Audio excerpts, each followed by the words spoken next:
కాంగ్రెస్ అంటేనే క్రైసిస్, కాంగ్రెస్ ఉంటేనే క్రైసిస్. ఇది మరొకసారి రుజువైంది. మొన్న కర్ణాటకలో, నిన్న హిమాచల్ ప్రదేశ్లో, నేడు తెలంగాణలో కాంగ్రెస్ ఎక్కడ ఉంటే అక్కడ ఆర్థిక సంక్షోభం ఏర్పడుతుంది. తెలంగాణ ఏర్పడ్డ రోజు తెలంగాణ పునర్విభజన చట్టం ప్రకారం తెలంగాణలోని 10 జిల్లాల్లో 9 జిల్లాలు వెనుకబడినటువంటి జిల్లాలు స్వయంగా కేంద్ర ప్రభుత్వం గుర్తించింది. ఈ 9 వెనుకబడిన జిల్లాలకు కూడా అభివృద్ధి కోసమని ప్రత్యేకంగా నిధులు కేటాయించాలని చెప్పి కూడా రీఆర్గనైజేషన్ యాక్ట్ చెప్పింది. అటువంటి తెలంగాణ రాష్ట్రం 10 ఏళ్లలో దేశంలోనే నెంబర్ 1 పర్ క్యాపిటా దిశగా ప్రయాణం సాగించి అభివృద్ధి పదంలో ఎంతో ముందుకు దూసుకెళ్లడం జరిగింది. కానీ దురదృష్టకరమైనటువంటి విషయం ఏంటంటే, అదే తెలంగాణ ఈరోజు మార్పు మార్పు అని చెప్పి ప్రజలు ఆశపడి కాంగ్రెస్ పార్టీకి అప్పచెప్తే కాంగ్రెస్ వాళ్ళు పీకి పందిరేసిండ్రు, మొత్తం ఇప్పి కుప్పబెట్టిన రాష్ట్రాన్ని. ఈరోజు తెలంగాణ రాష్ట్రంలో రియల్ ఎస్టేట్ మొత్తం కుదేలైపోయింది. మీరు ఎవరినైనా అడగండి, ఈరోజు డెవలపర్లను కానీ బిల్డర్లను కానీ చేసినటువంటి లేఅవుట్లలో ఒక్కటి కూడా అమ్ముడు పోవడం లేదు, కట్టినటువంటి ఫ్లాట్లలో ఒక్కటి కూడా అమ్ముడు పోవడం లేదు. చిన్న చిన్న వాళ్ళు 5 కోట్లు 10 కోట్లు పెడితే పెద్దవాళ్ళు 100-200 కోట్లు పెట్టి ఈరోజు ఒక్క ప్లాట్ అమ్ముడు పోయినా చాలు అనే స్థాయికి ఈరోజు చేరుకున్నాం. అంత దయనీయమైనటువంటి ఒక పరిస్థితుల్లో ఈరోజు రియల్ ఎస్టేట్ రంగం ఉన్నది. ఇది వాస్తవమా కాదా ఒకసారి మీరు ఆలోచించండి. ఎక్కడికి పోయినా హైదరాబాద్లో ఈరోజు టూలెట్లు దర్శనమిస్తూ ఉన్నాయి. నేను మొన్న గచ్చిబౌలి చౌరస్తాకు పోయినా. గచ్చిబౌలి చౌరస్తాకు పోతే అక్కడ పాత బిల్డింగ్లకు కొత్త బిల్డింగ్లకు టూలెట్ బోర్డులు పెట్టింది. చాలా చోట్ల ఇదే పరిస్థితి.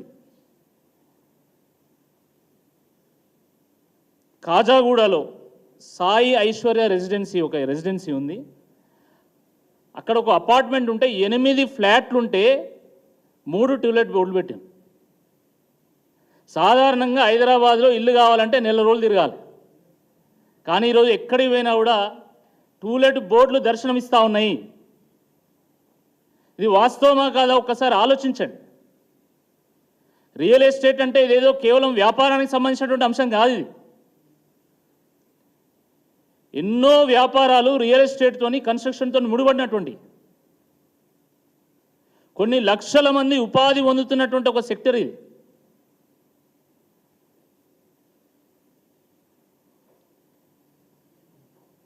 కేవలం రియల్ ఎస్టేట్ కన్స్ట్రక్షనే కాదు, ఈరోజు టెక్స్టైల్ ఇండస్ట్రీ మొత్తం కుంటుపడింది. క్లాత్ షోరూమ్లు పెట్టుకున్నటువంటి వాళ్ళని అడగండి, మాల్స్ వాళ్ళని అడగండి, మొత్తం సేల్స్ పడిపోయినాయి, తలలు పట్టుకుంటున్నారు. హాస్పిటాలిటీ ఇండస్ట్రీ అదే పరిస్థితి. హోటల్స్ పెట్టుకున్నటువంటి వాళ్ళని అడగండి, రెస్టారెంట్లు పెట్టుకున్నటువంటి వాళ్ళని అడగండి, బార్లు పెట్టుకున్నటువంటి వాళ్ళని అడగండి. గతంలో రోజుకు 50,000 కౌంటర్ అయితే ఈరోజు 30,000 కౌంటర్ అయ్యేటువంటి పరిస్థితి కూడా లేదు.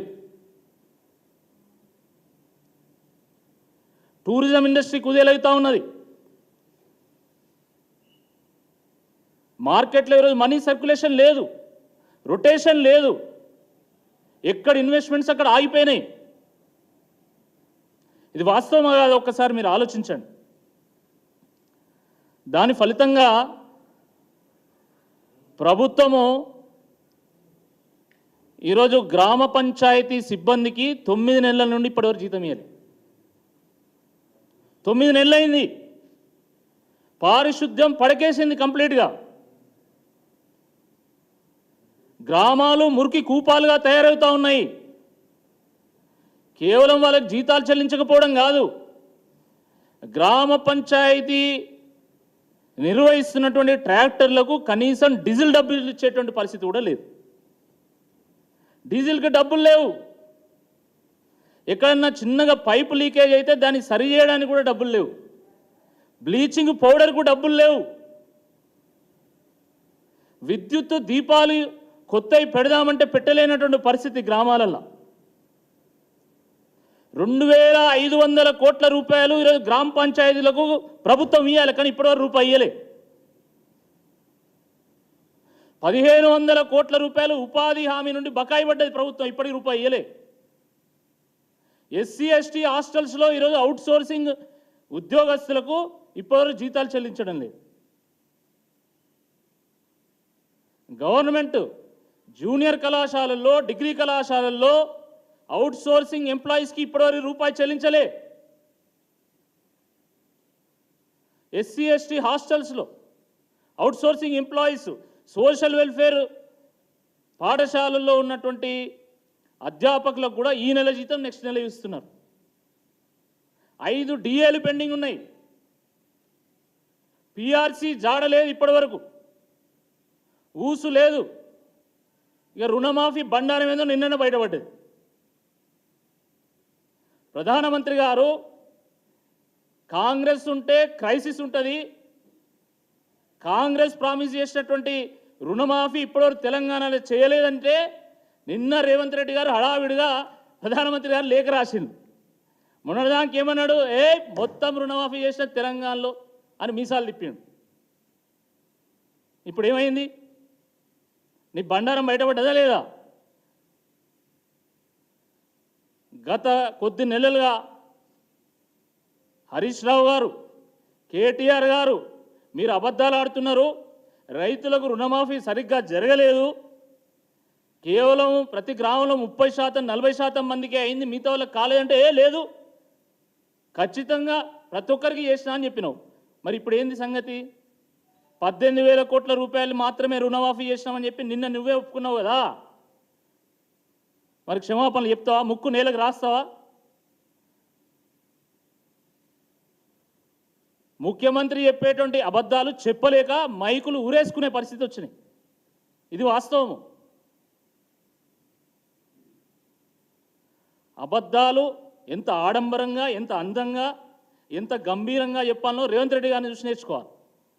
స్వయంగా ముఖ్యమంత్రి స్థాయిలో ఉండి అబద్ధాలు ఆడతాడు.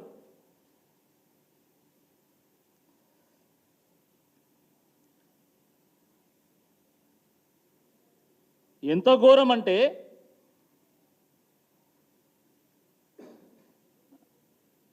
ప్రభుత్వానికి రావాల్సినటువంటి ఈ 9 నెలల్లో రావాల్సినటువంటి ఆదాయం 87,000 కోట్ల రూపాయలు. కానీ వచ్చిన ఆదాయం ఎంత అంటే 73,000 కోట్ల రూపాయలు. అంటే సుమారుగా 13,000 కోట్ల రూపాయలు ప్రభుత్వం ఆదాయానికి గండిపడ్డది. అంటే సుమారుగా నెలకు 1,500 నుంచి 2,000 కోట్ల రూపాయలు షార్ట్ ఫాల్ ఉన్నది. ఎక్సైజ్ ఇన్కమ్ కూడా తగ్గింది. 3,500 కోట్ల రూపాయలు ప్రతి నెల వస్తాయని ప్రభుత్వం అంచనా వేస్తే 3,000 కోట్లు కూడా దాటడం లేదు.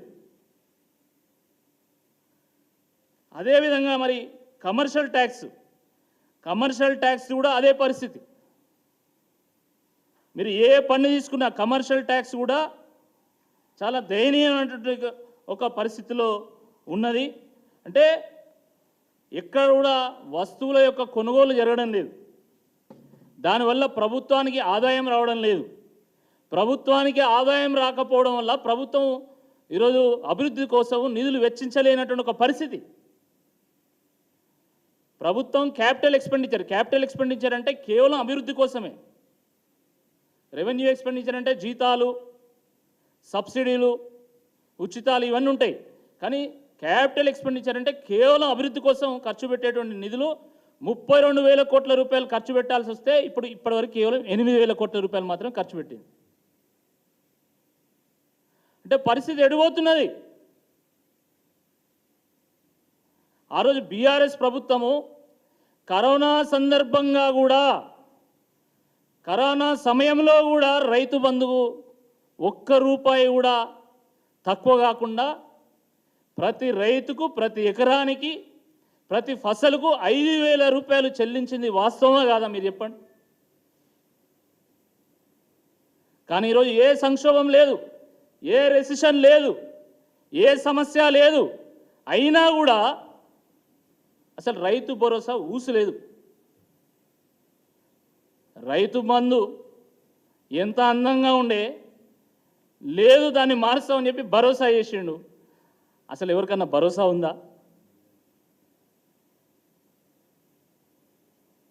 ఇవన్నీ కూడా అవగాహన రాహిత్యం వల్ల, అనుభవ రాహిత్యం వల్ల, అనాలోచిత నిర్ణయాల వల్ల, విచ్చలవిడి అవినీతి వల్ల,